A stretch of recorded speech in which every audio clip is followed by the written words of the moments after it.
a palavra vai falar assim pra gente. Você perdoe minha voz, depois do nosso passeio, fiquei muito ruim, gripei. Hoje eu tô com sinusite, tô tomando antibiótico, mas eu acho que dá pra gente chegar até o final, se Deus quiser. A palavra diz assim: vós sois o sal da terra. E se o sal for insípido, com que se há de salgar? Para nada mais presta, senão para se lançar fora e ser pisado pelos homens. Vós sois a luz do mundo. Não se pode esconder uma cidade edificada sobre um monte, nem se acende a candeia e se coloca debaixo do alqueire, mas no velador, e dá luz a todos que estão na casa. Assim resplandeça a vossa luz diante dos homens, para que vejam as vossas boas obras e glorifiquem o vosso Pai que estás nos céus. Vamos orar em nome de Jesus. E Pai Celestial, momento da Tua palavra, momento, Deus, em que o nosso coração se volta para Ti ouvir através do Teu Evangelho. Nós já recebemos, Senhor, a Tua presença, o Teu amor através dos louvores, e sim, ouvimos a Tua voz. Mas, Deus, por Tua graça e misericórdia, nós Te pedimos, Pai, em nome de Jesus, fala com a Tua igreja nesse momento da palavra. Fala aos nossos corações e ao profundo do coração nessa hora. Eu me coloco, Senhor, como Teu servo, como Teu instrumento. E Te peço, Deus, vem usar a minha vida e vem falar com o Teu povo que aqui está. É o nosso pedido, é a nossa oração nessa hora, em o nome de Jesus. Poder estar assentados, igreja. Aleluia.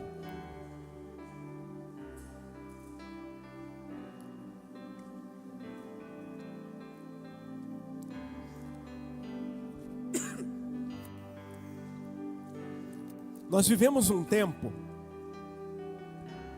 em que a fé cristã, se vocês pararem para pensar,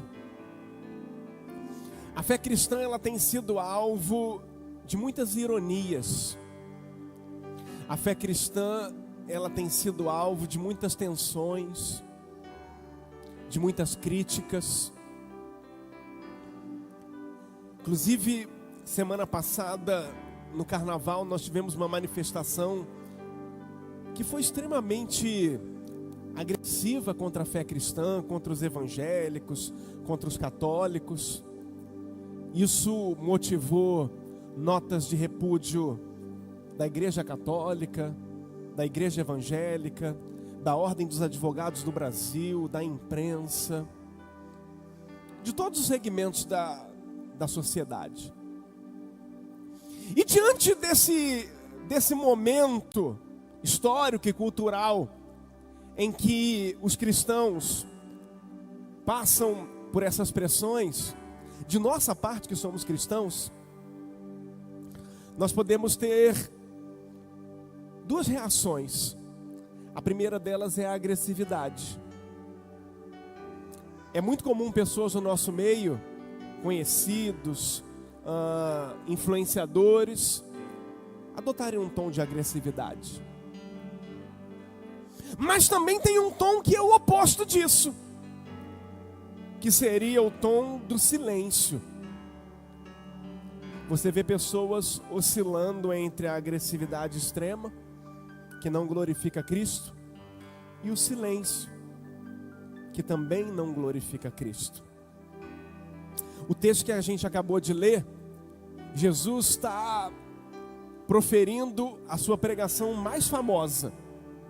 É o Sermão do Monte.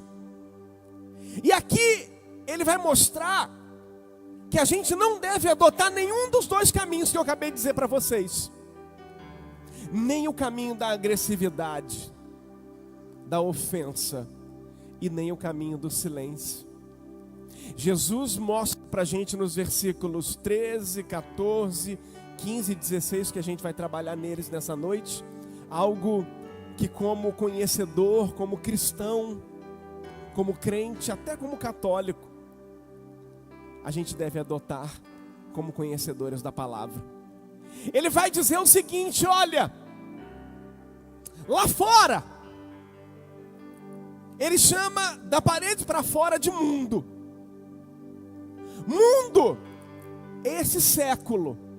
Mundo é esse tempo que a gente vive. E Jesus vai dizer que desde o tempo dele, esse mundo encontra-se num processo de degradação. Degradação. Pastor, o que é degradação? Eu vou te dizer. Deixa uma maionese. Sabe aquela maionese que as irmãs fazem? Que bota... O que vocês põem na maionese? Batata, cenoura, maionese, né? Algumas colocam aquelas azeitonas, né? Faz uma maionese naquele dia bem calorento e larga ela em cima da sua pia na hora do almoço. Quando chegar à noite, o que vai acontecer com a maionese? Hein, Joana? Vai estar estragada? Vai ter azedado, vai ter se degradado. Às vezes até dentro da geladeira, dependendo da forma que a gente manipula, a maionese estraga, não é, irmãs? De vez em quando tem umas maioneses lá em casa que acontece isso também.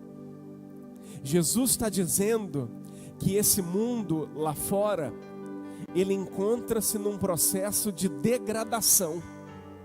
Jesus está dizendo que esse mundo lá fora já está viajando na maionese. Jesus está dizendo que esse mundo lá fora, ele já caminha para um processo de podridão e de estrago, à semelhança da maionese que a gente faz na nossa casa. E aí ele vem com uma palavra profunda. Ele não fala o que a gente tem que ser. Isso me intriga. O verso 13 está aqui projetado. Ele não fala assim: vocês precisam ser. Não, ele diz: vocês são. O versículo é assim inaugurado: vós sois o sal da terra. O 14 quer que projeta para a gente, começa da mesma forma: vós sois a luz do mundo. Ou seja, ele está dizendo duas verdades: vocês são sal, vocês são luz. Ou seja, Jesus está dizendo que ele confiou aos seus seguidores. Alguém aqui acredita em Jesus? Amém? Todo mundo que está aqui nessa noite acredita em Jesus? Então é para você essa palavra. Não, mas eu não sou crente, eu não ando com Bíblia, eu não vou... Acredita em Jesus? É para você essa palavra. E ele está dizendo: eu confiei aos meus seguidores duas funções para esse mundo lá fora. Número 1, conservar. Número 2, iluminar. Eu vou repetir. Jesus disse: vocês são sal, então vocês têm que conservar. Número 2, vocês são a luz, vocês vão iluminar. Ele está dizendo: eu não quero que vocês vivam isolados, eu não quero que vocês vivam atacando a cultura, eu quero que vocês vivam para influenciar, eu quero que vocês vivam para conservar, eu quero que vocês vivam para iluminar. Você pode dar um glória a Deus por isso? Aqui entra o problema. O risco que a gente corre. A gente corre o risco de fazer algo que Deus nunca nos pediu, dentro dessa missão que Ele nos entregou, que é substituir a nossa missão por discurso. Esse é um risco que a gente corre. Ele diz: vocês têm que conservar e iluminar. Ou seja, ele está falando de santidade. Mas a gente corre um sério risco de trocar a santidade por palavras, por discursos.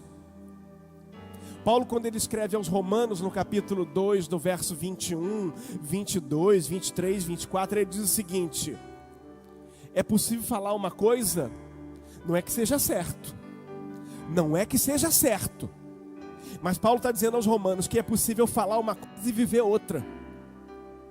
Paulo está dizendo aos Romanos que é possível pregar uma coisa e viver outra. Ou seja, a gente está sendo chamado para confirmar o nosso discurso pelas nossas ações. A gente está sendo convidado a confirmar os nossos discursos pelas nossas ações. E dentro disso, Jesus está mostrando que a gente não somos coitados, que tem que ser preservados desse mundo. Mas pelo contrário, Ele me chamou e Ele te chamou para que você vá lá fora preservar esse mundo. Você crê nisso? O tema da palavra de hoje é muito contextualizado com essa semana. Crentes em conserva. Vocês devem ter visto todo o movimento nas redes sociais. Crentes em conserva. Nós... Tá rindo, Juju? Tá achando engraçado? Nós somos chamados para conservar este mundo. Você crê nisso, igreja? Aleluia. Sabe o que eu aprendo nessa noite? Que nós somos feitos para preservar o que está se perdendo. Eu repito o verso 13, ele diz assim: vocês são o sal da terra, e se o sal for insípido, com que há de se salgar? Mas pastor, que negócio é esse de sal conservar? Vocês são jovens, vocês que estão aqui nessa noite. Eu acho que não é no tempo nem da minha mãe, mas no tempo da minha avó eu sei que é. Geladeira, que todo mundo tem em casa, há 60 anos atrás, 70 anos atrás, não era toda casa que tinha. Na verdade, as casas não tinham. E se você fosse para o interior, um pouquinho mais afastado, um rico poderia até ter uma geladeira, mas talvez ele não tivesse a energia elétrica. Então, quando Jesus está dizendo isso, ele está falando para uma sociedade, igreja, que não tem geladeira, porque ela não tinha sido ainda inventada. Ele está falando para uma sociedade que sequer tem energia elétrica, porque ela não tinha sido inventada. E quando você não tem geladeira, quando você não tem energia elétrica, de que forma a gente conserva os alimentos? Com sal. Quando você vai lá comprar o bacalhau, que está difícil agora, né? Já tem tempo, inclusive. A gente compra o peixe tipo, mas o bacalhau é meio complicado. Mas quando você compra o bacalhau, ele está envolto em quê? Por que ele está envolto no sal? Para conservar. Então o bacalhau, ele faz a gente lembrar como o sal servia nos tempos de Jesus. Então Jesus, ao usar essa comparação com o sal, ele está dizendo o seguinte: sem refrigeração, o sal não podia ficar guardado. O sal precisava entrar em contato com aquilo que tinha que ser preservado. O sal precisava estar em contato com aquilo que precisava ser preservado. Por isso que Jesus, quando ele ora ao Pai, e ora ao nosso respeito, ao meu e o seu, ele fala assim: não peço. Às vezes a gente se ilude achando que tem que se esconder, mas Jesus orou assim: não peço que os tires do mundo, mas que os livres do mal. O que Jesus está querendo dizer?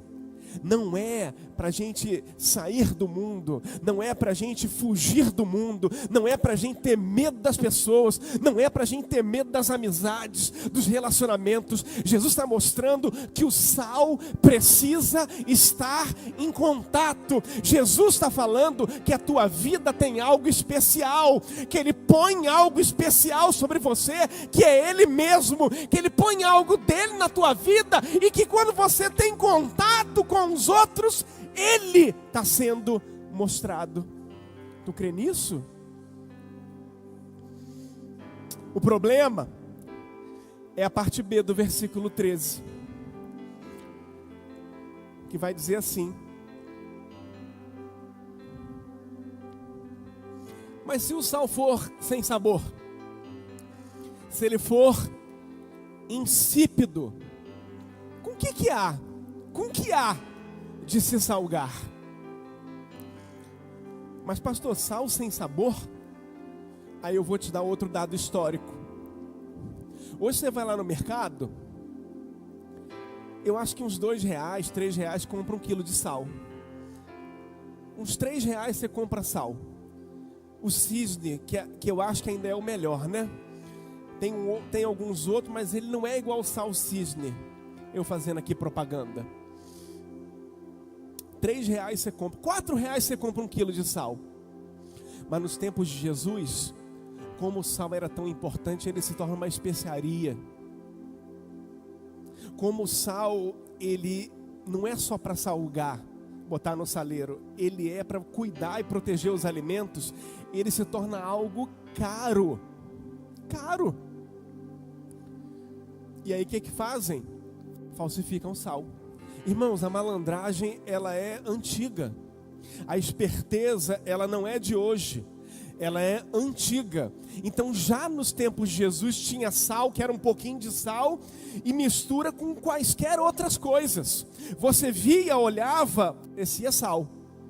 Mas na hora que salgava, você testava lá com o seu paladar, não salgava.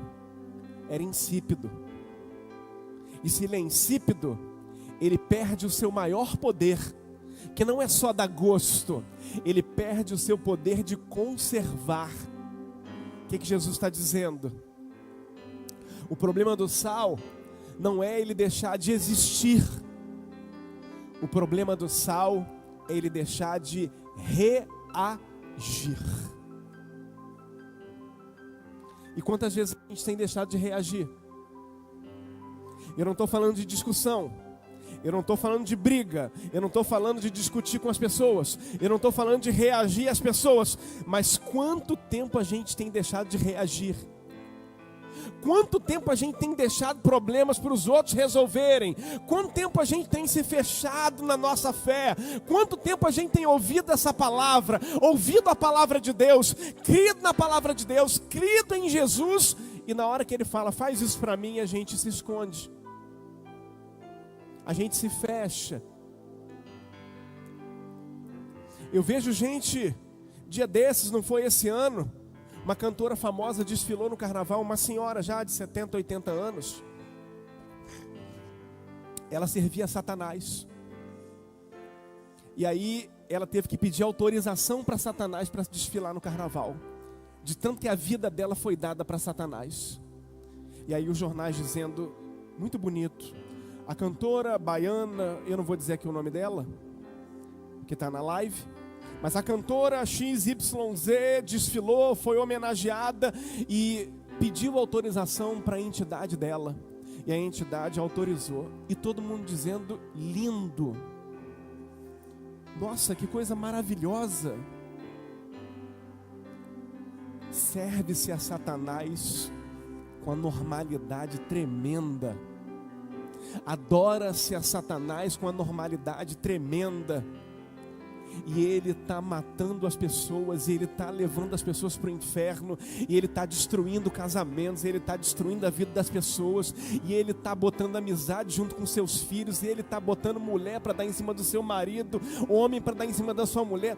Tudo quanto é confusão é ele que está fazendo, e ele está sendo glorificado por esse mundo. E quando o sal deixa de reagir, Satanás age. Quando o sal deixa de reagir, Satanás age. Quando o sal perde o seu sabor, Satanás, o príncipe desse século, ele toma tudo que já é dele. Tanto que ele diz para Jesus, se você se prostrar a mim, eu te dou todos esses reinos. Ele mentiu que os reinos não eram dele. Mas você percebe que quando o sal se torna insípido, o inimigo das nossas almas é glorificado.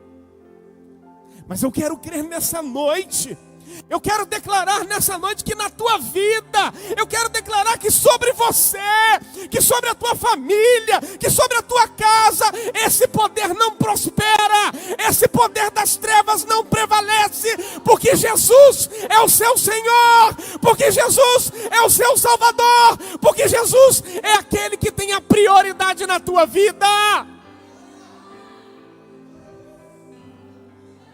Aleluia, aleluia. Paulo escreveu aos Romanos, lá no 12:2, no capítulo 12, verso 2, ele fala assim, algo que a gente adora pregar aqui: não vos conformeis com esse século, não vos conformeis, não toma forma, não aceita, não entra dentro desse molde. É o que a palavra está dizendo para nós. Conformação é quando o sal deixa de reagir ao ambiente. É quando o sal deixa de ser sal dentro do ambiente. Ser sal essa semana, querido, é manter as suas convicções, manter a sua fé quando o mundo espera concessões da tua parte, sabe? Lá no livro de Atos, no capítulo 5, verso 29, Pedro, o apóstolo Pedro e os outros apóstolos, eles tomaram uma coça, uma surra. Eles só não foram mortos porque alguns teólogos, historiadores dizem que quem pegou eles ali não era aquele pessoal mais brabo, era um pessoal mais ameno, mas deram uma coça neles e falaram assim: Felipe, Jonas, falaram assim, ó, vão embora, já apanharam, mas agora vocês vão calar a tua boca e não vão falar mais de Jesus. Olha o que Pedro respondeu. Esse Pedro parece com alguns de vocês. Eu vejo a missionária falando isso, sabe, bocuda. Eu vejo missionária, a senhora falando. Olha o que Pedro respondeu. A palavra foi assim: pode sair, mas não pode mais pregar. Pedro falou assim: mais importa obedecer a Deus do que aos homens. O diabo está falando: cala a tua boca. O mundo está falando: se fecha.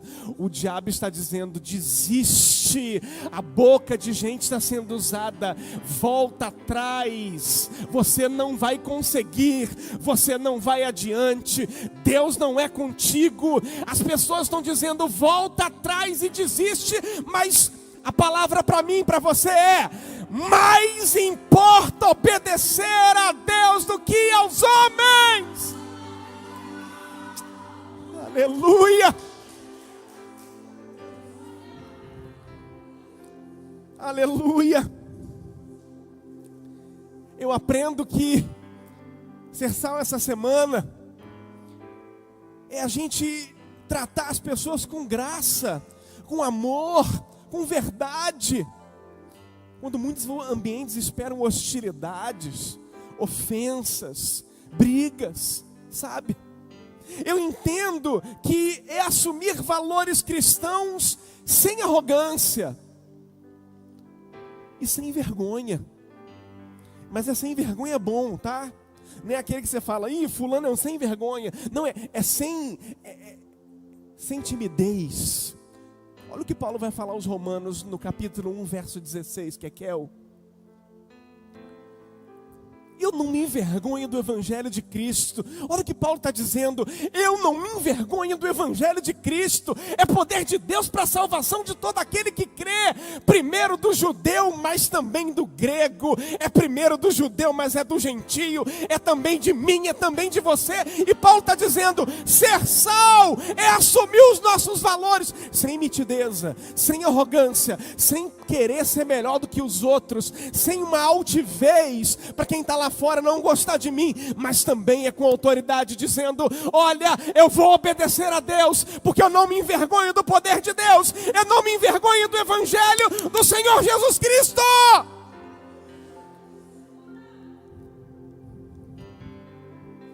Permanecer não é atacar, como alguns colegas pastores estão fazendo por aí. Tem pastor que já tem apelido de pitbull, que só ataca.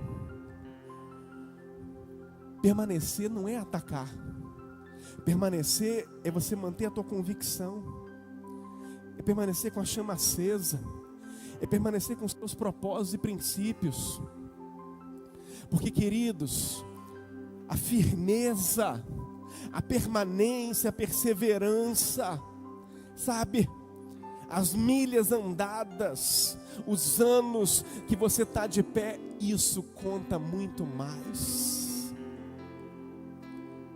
O ser humano, você pode observar, o ser humano ele precisa confirmar o seu discurso. O único animal que tem discurso é o ser humano, todos os outros não discursam. E o único animal que tem que construir uma história também é o ser humano. Cães não fazem história, gatinhos não fazem história, passarinhos não fazem história. Macaco Tião até fez história, alguma. Ele foi eleito vereador uma eleição aí, todo mundo votou nele. Mas ele nem sabia o que ele estava fazendo. Nós temos história. Muitos de vocês, missionária está aqui há 30 anos, Patrícia Guedes está há uns 10 ou 12, Célia já está há uns 20 ou 25, irmã Fátima, 28, Guilherme e eu, 28, 29. Tem gente que está 7, tem gente que está 5, tem gente que está 3, tem gente que está 2 anos e parece que já está 10, como a Catiane. Todos nós temos que construir uma história. Jesus está chamando a gente para construir uma história. É a história que vai falar por você. Não é o seu discurso, não são as suas palavras bonitas, bem colocadas. A nossa história vai falar por nós. Eu aprendo, que é comigo, que a luz que carregamos existe para orientar, não para se esconder. O verso 14, me ajuda aí, Kekel.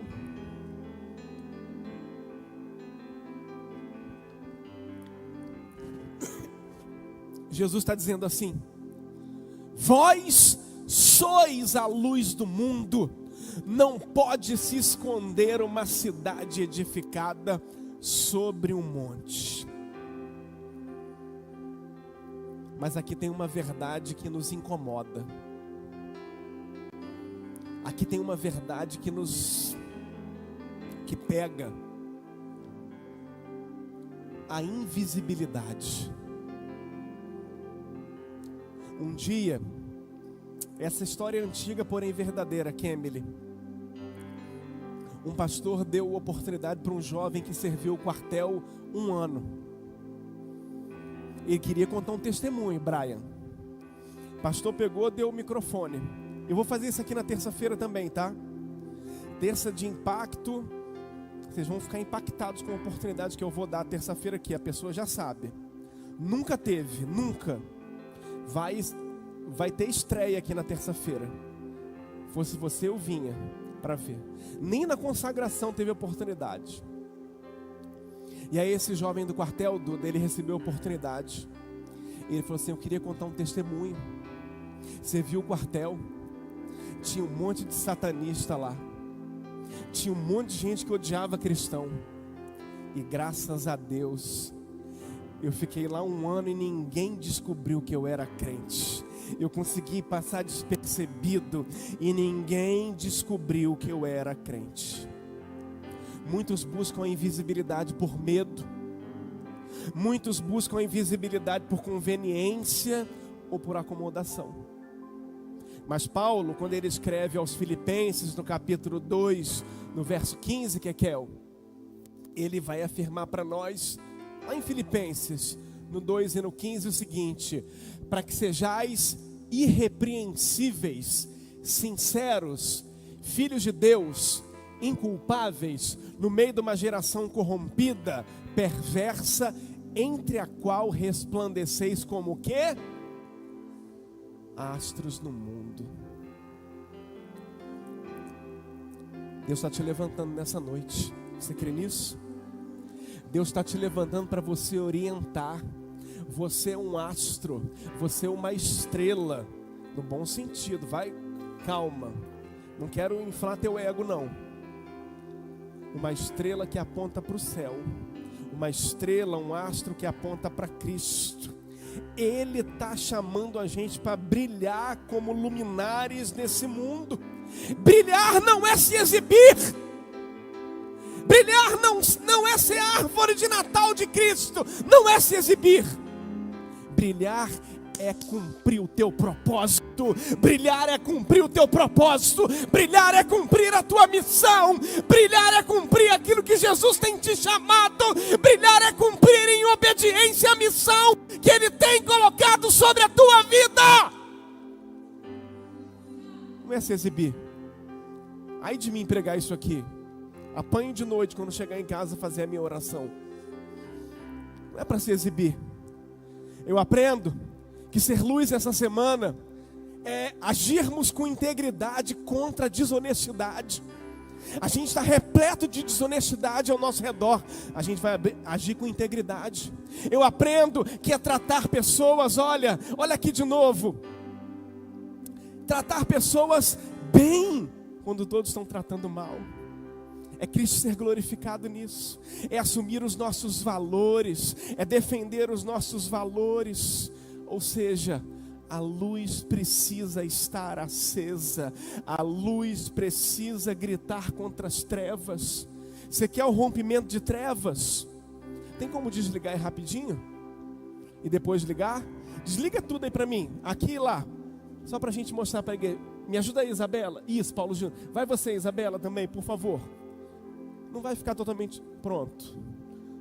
Tá bem escuro. O pessoal da live está passando aperto agora. Agora, por favor, Isabela, dê a luz. E Paulo Júnior também. A luz rompe as trevas. A luz rompe as trevas.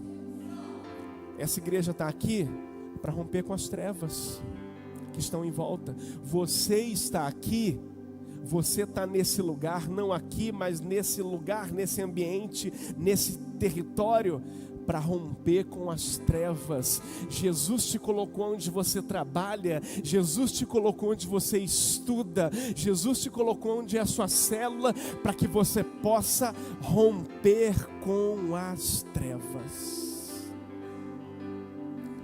E aí eu caminho para o final. Ficou uma luz apagada aí no fundo, tá? Acende aí, por favor.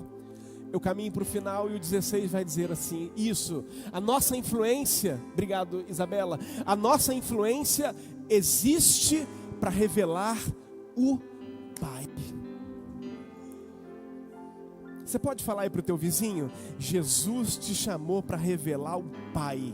Jesus te chamou para revelar o Pai. Jesus te chamou para revelar o Pai. Aleluia!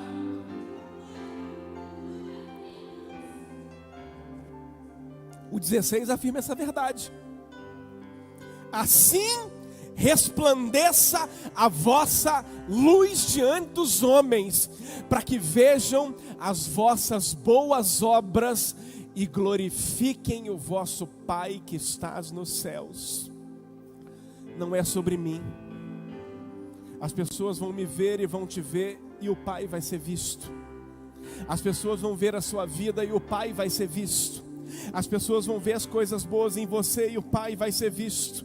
As pessoas vão vendo a tua vida, você construindo a tua trajetória e o Pai vai ser visto. As pessoas vão vendo as portas se abrindo na tua vida, o nome de Deus sendo glorificado, e não é sobre você, é o Pai que está sendo visto. As pessoas vão vendo a tua família, as pessoas vão vendo o teu casamento, as pessoas vão vendo os teus filhos, as pessoas vão te vendo no teu trabalho, as pessoas vão te vendo prosperar, e não é ao teu respeito, é o Pai que está sendo visto.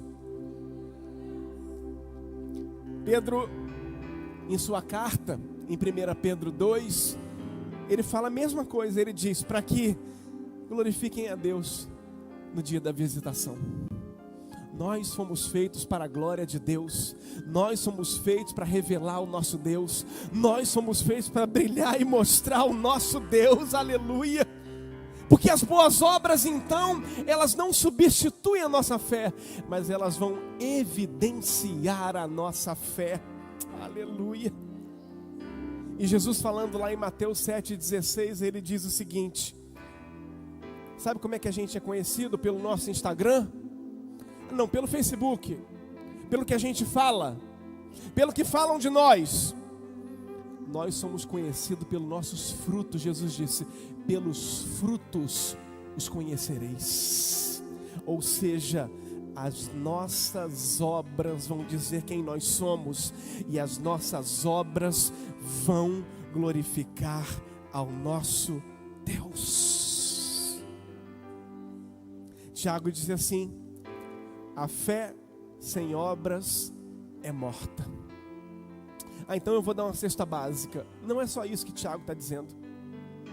Tiago está dizendo que o meu dia a dia confirma a minha fé. A minha boca confirma a minha fé.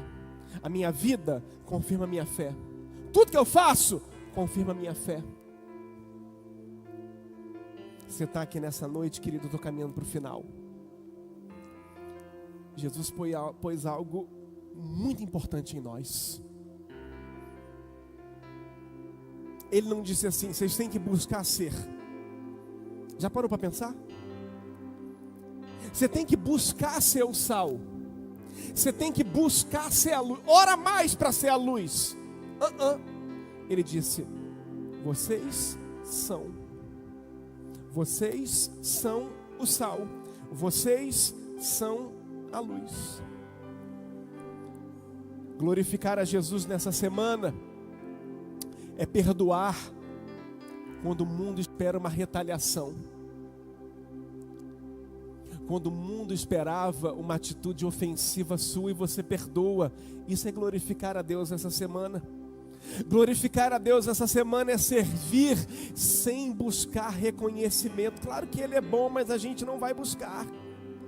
Glorificar a Deus essa semana é amar pessoas difíceis.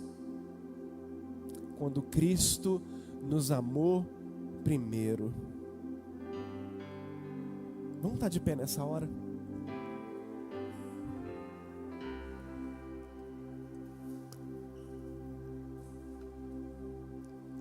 Os cristãos em conserva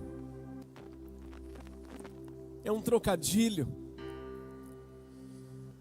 Os cristãos em conserva, eles não estão fugindo, escondidos, enlatados, isolados.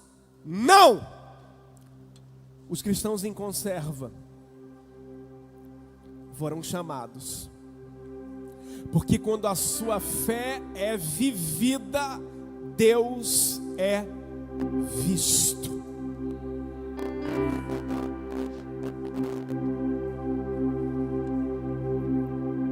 Jesus não disse: critiquem o mundo. Ele não disse para a gente criticar o mundo. Jesus disse: brilhem. Brilhem. Brilhem. O 16 eu reafirmo o que ele disse: assim resplandeça a vossa luz diante dos homens. De que forma minha luz resplandece? Com boas obras, com boas atitudes, sendo uma pessoa boa, sendo uma pessoa digna, sendo uma pessoa honesta, sendo uma pessoa de palavra, sendo uma pessoa íntegra, reta, sendo uma pessoa que o sim é sim e que o não é não. Essa é a nossa luz. E é essa obra que vai glorificar o Pai que está no céu. Ele não falou: grava um vídeo aí no seu Instagram para criticar o mundo. Ele disse: brilhem.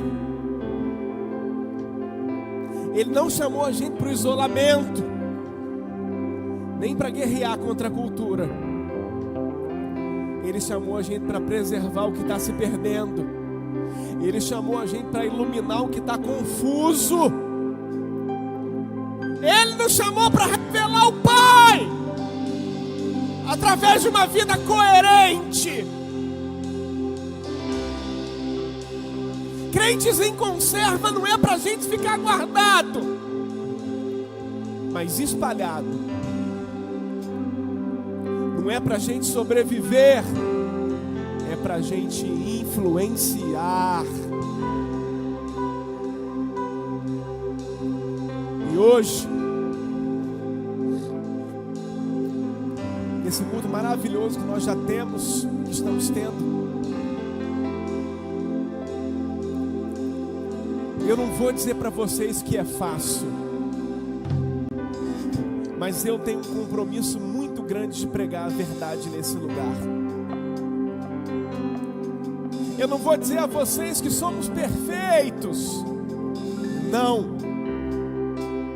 mas eu tenho um compromisso muito grande com Deus de trazer palavras que confrontam corações e vidas nesse lugar. E hoje o Pai está dizendo: parece que não. As pancadas que tu já tomou, as coisas que te sobrevieram, as situações que tu já enfrentou, talvez você se sinta um sal que não salga nada. Talvez você ache que nem luz você tem mais. Mas hoje o Senhor está chamando vidas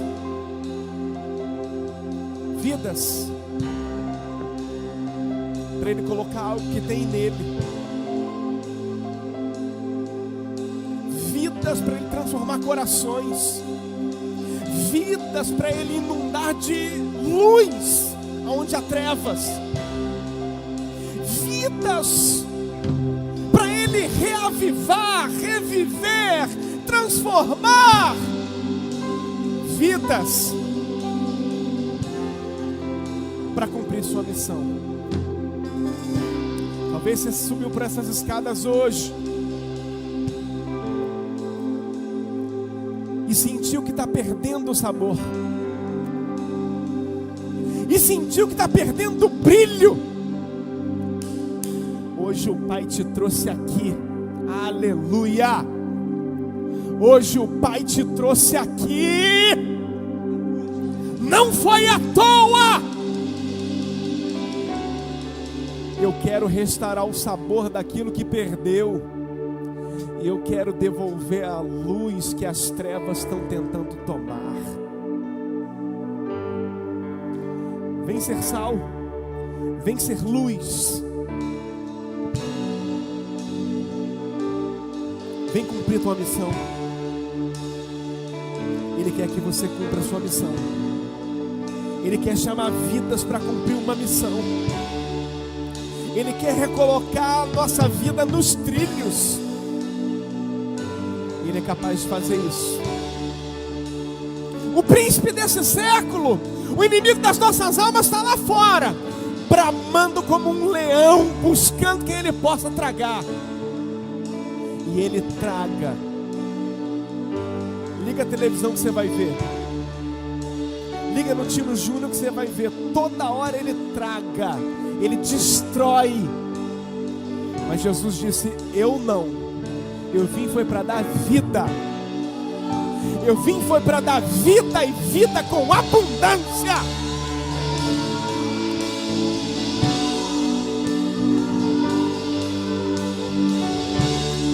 Jesus está chamando hoje, não é uma, duas pessoas, não. Ele está chamando uma geração. Uma geração para ser sal. Sal na sua célula, sal na sua vizinhança, sal na sua família, luz aonde estiver. Eu sou imperfeito e falho como você, mas eu aceito esse chamado na minha vida. E Ele está dizendo: aceite você também, se renda você também. Eu quero te convidar hoje a sair do seu lugar. Você que não recebeu Jesus, Você que está sentindo a vida sem sabor, vem entregar-se para Ele. Vem reconhecê-lo como Senhor e Salvador. O convite é para você nessa hora. Eu quero orar por você. Você não vai ser envergonhado. Ninguém vai ficar olhando para você. Pelo contrário, todos estão autorizados a te abraçar, a te amar e a te acolher. O ministério vai louvar. Enquanto ele louva, o convite é lançado pelo Espírito Santo. Aleluia! Deus rodeado de glória, és adorado 24 horas e o céu